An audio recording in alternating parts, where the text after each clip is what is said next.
Oke, mari kita bedah satu kasus yang jadi pelajaran sangat penting buat kita semua sebagai investor. Ini adalah kisah jatuhnya seorang raksasa. Dulu namanya PT Trikomsel Oke atau kita kenal dengan kode saham TRIO. Mereka ini penguasa retail loh. Tapi sekarang jadi simbol saham yang benar-benar ada di ujung tanduk. Jadi, apa sih yang bisa kita pelajari dari perjalanannya? Coba deh kita lihat perbandingannya, ini dramatis banget. Di satu sisi, ada masa jayanya di Mei 2013, harga sahamnya itu sampai Rp2.200 per lembar. Nah, di sisi lain lihat kondisi hari ini, sahamnya disuspensi, nggak bisa diperdagangkan, dan malah terancam di delisting paksa. Perjalanan dari puncak ke jurang inilah yang mau kita telusuri. Kenapa? Karena di dalamnya, banyak sekali pelajaran berharga. Nah, untuk benar-benar paham apa yang terjadi sama Trio, kita akan lakukan analisis layaknya seorang investor profesional.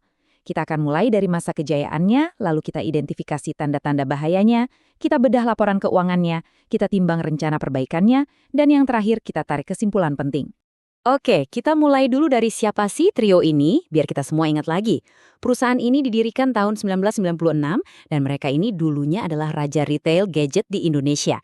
Saya yakin deh sebagian besar dari kita pasti pernah lihat atau bahkan belanja di gerai Oke Shop atau Global Teleshop.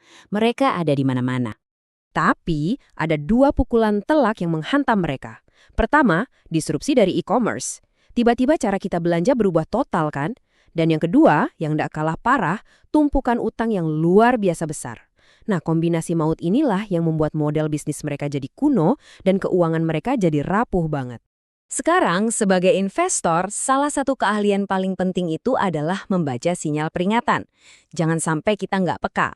Yuk kita lihat tanda-tanda bahaya resmi yang diberikan oleh bursa untuk TRIO.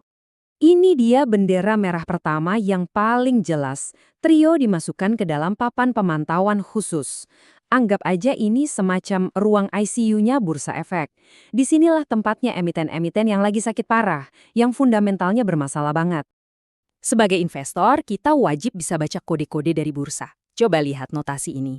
Ada tanda E, itu artinya ekuitas negatif. Ini sinyal bahaya super serius, yang artinya total utang perusahaan itu lebih besar dari seluruh asetnya. Ditambah lagi, ada notasi X, yang menegaskan statusnya di papan pemantauan khusus. Ini peringatan ganda yang sama sekali nggak bisa kita abaikan.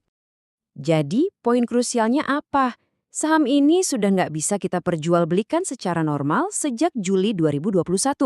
Udah bertahun-tahun. Ancaman untuk ditendang dari bursa itu bukan sekedar omong kosong, tapi sebuah kemungkinan yang sangat-sangat nyata. Oke, sekarang kita masuk ke bagian dagingnya. Kita akan lihat angka-angka di balik semua peringatan tadi.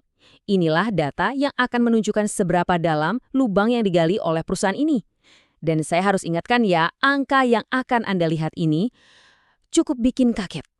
Pertama, ekuitasnya minus 4,14 triliun rupiah. Artinya apa? Kalaupun semua aset perusahaan ini dijual, gedungnya, barangnya, semuanya, hasilnya tetap nggak akan cukup buat bayar utangnya. Secara akuntansi, ya ini kondisi bangkrut. Dan ini dia total utang yang harus mereka tanggung, 4,21 triliun rupiah. Coba bayangkan besarnya angka ini. Ini jadi beban yang luar biasa berat, yang pada dasarnya melumpuhkan operasional perusahaan. Nah, ini yang paling bikin miris. Ini yang paling menggambarkan betapa parahnya krisis likuiditas mereka. Untuk bayar utang 4,2 triliun, uang tunai yang mereka pegang itu cuma 3,9 miliar. Ini ibarat mencoba memadamkan kebakaran satu hutan cuma pakai 1 ember air. Mustahil. Biar lebih kebayang seberapa jauh Trio tertinggal, kita bandingkan saja langsung dengan pemimpin pasarnya. Era Jaya atau ERAA. Lihat deh perbedaannya. Ini kayak bumi dan langit. Pendapatan ERAA puluhan triliun, Trio cuma ratusan miliar. ERAA cetak untung, Trio malah rugi terus. Dan yang paling fatal, lihat ekuitasnya. ERAA positif 10 triliun, Trio negatif 4 triliun. Ini bukan lagi persaingan, ini udah dua dunia yang berbeda. Oke, dengan kondisi separah ini mungkin Anda bertanya, apa masih ada harapan? Nah, manajemen ternyata sudah mengajukan sebuah rencana penyelamatan. Bisa dibilang ini adalah pertaruhan terakhir mereka untuk bertahan hidup. Rencana mereka ini di atas kertas sih terdengar logis. Ada dua langkah utama. Pertama, bereskan neraca keuangannya dulu. Caranya, mengubah utang jadi saham lewat rights issue. Kedua, rombak total model bisnisnya. Tinggalkan model lama, beralih ke platform yang lebih modern, dan fokus ke AI. Pertanyaannya sekarang, apakah ini realistis untuk dieksekusi? Baik, kita sudah lihat masalahnya, kita sudah lihat angka-angkanya yang mengerikan, dan kita juga sudah lihat rencana solusinya. Sekarang, tibalah saatnya kita sebagai analis menarik sebuah kesimpulan akhir, sebuah vonis untuk situasi yang sangat beresiko tinggi ini. Jadi, nasib trio ini bergantung pada 3 hal ini. Dan ketiganya harus berhasil, nggak boleh ada yang gagal. Pertama, para pemberi utang harus setuju utangnya diubah jadi saham. Kedua, model bisnis barunya harus terbukti menghasilkan uang. Dan ketiga, mereka harus bisa meyakinkan bursa untuk mencabut suspensi. Kalau satu saja dari 3 ini gagal, ya sudah, seluruh rencana ini akan berantakan. Sumber analisis kita menyimpulkannya dengan sangat lugas, dan ini kalimat yang perlu Anda garis bawahi, camkan baik-baik. Saham trio saat ini harus diperlakukan sebagai instrumen spekulatif yang sangat beresiko. Pahami artinya ya, ini bukan lagi investasi. Ini adalah spekulasi tingkat tinggi alias untung-untungan dengan resiko kehilangan segalanya. Ini membawa kita ke pertanyaan terakhir yang paling penting.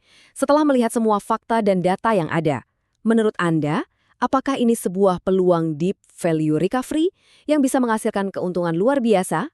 Atau ini cuma value trap klasik, sebuah jebakan yang siap memangsa investor yang kurang waspada? Keputusannya ada di tangan Anda.